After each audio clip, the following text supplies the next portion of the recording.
Hello again, everybody, and welcome back to the channel. In today's Know Before You Grow video, we're talking about gearing up to switch to flower. Before we get into today's video, folks, hit that subscribe button, hit the thumbs up if you like it. Check out our link in the description of the video to support our farm if you want to. All right, so today, let's talk about gearing up for flower. Some of the steps you really need to be taking to switch to flower. So in my grow, we're switching. This is it. This is the final week prior to switching.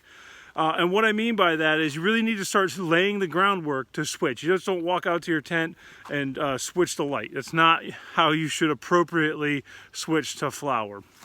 So today I'm going to kind of walk you through what I'm doing. As you can see, I'm wearing the blue nitrile gloves. I just got out of the grow room. So if you guys are looking for the plants, check out our Only Plants channel. Down in the description of this video, there should be a video that drops with this one to show you what I'm doing in the grow room. So before we kick off all the steps for today's video, here's a word from today's video sponsor, Mars Hydro. I would like to thank today's video sponsor, Mars Hydro. They keep the lights on for us here on the farm and for this indoor grow series. Check out our friends at marshydro.com, link in the description of the video. Are you guys looking for a new light? Or maybe you're just starting out. Check out Mars Hydro. They have everything you need, from the FCE 3000 to the Advanced Grower FC 6500 light. If you guys are looking for a tent of any and all sizes, they have them. They also carry inline fans and heat mats for smell control, for cool areas, and of course ventilation. Check out our friends at Mars Hydro. Link in the description of the video, marshydro.com. Check them out. And again, a big thank you to our friends at Mars Hydro. All right, folks, so let's talk about some of the steps you should be taking for the flower phase. So first and foremost, it's time to start switching your feeding schedule. And so with me today, I brought what I just fed the plants in there with the air cube, Bloom from Lotus. So this is a higher phosphorus and has more potassium in it.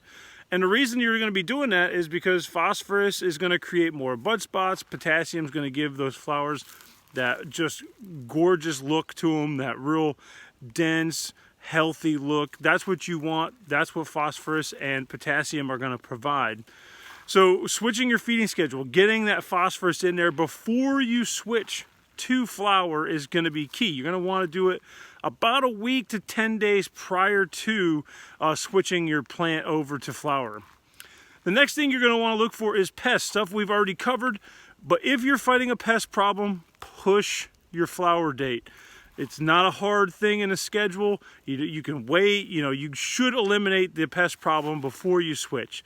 That's just my recommendation. If you do switch and you have a pest problem, then you're starting to look at some options like good bug versus bad bug. I don't recommend spraying flowers. I just don't. I just kind of let it go and usually remove infected areas of a plant. That's usually what I'll do. So that's something you need to be looking for. Making sure you have a timer that you can switch.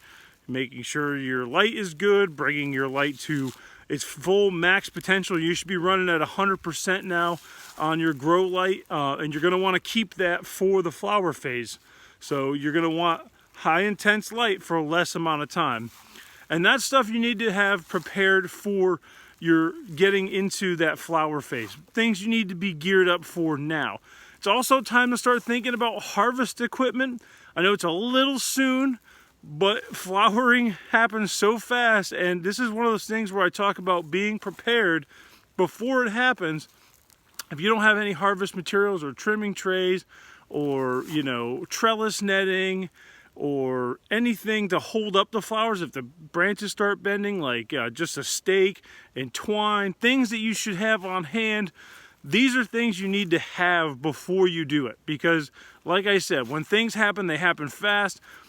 Ignoring it for 3-4 days before you can get to a store if you work, it can be disastrous for your grow, and you've spent all this time already. So we're 8 weeks in, and now you could just ruin it right now. If you switch to flower and the plant starts failing, you want to make sure that you're doing everything you can to be prepared for that. So these are some of the things that you need to start thinking about before we switch. I'm going to be putting a video out once we switch, what you need to be feeding, how often you need to be feeding, and you know, all that good stuff. But today I want to focus in on things you need to be prepared for before you switch.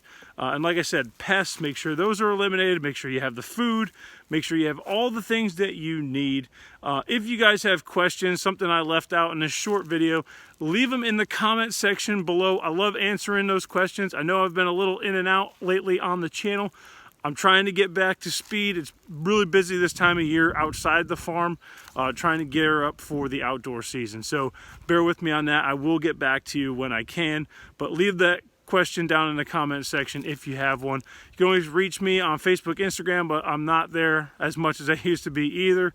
And if you guys are looking to support our farm or check out Mars Hydro, links down in the description. Discount codes are down there as well.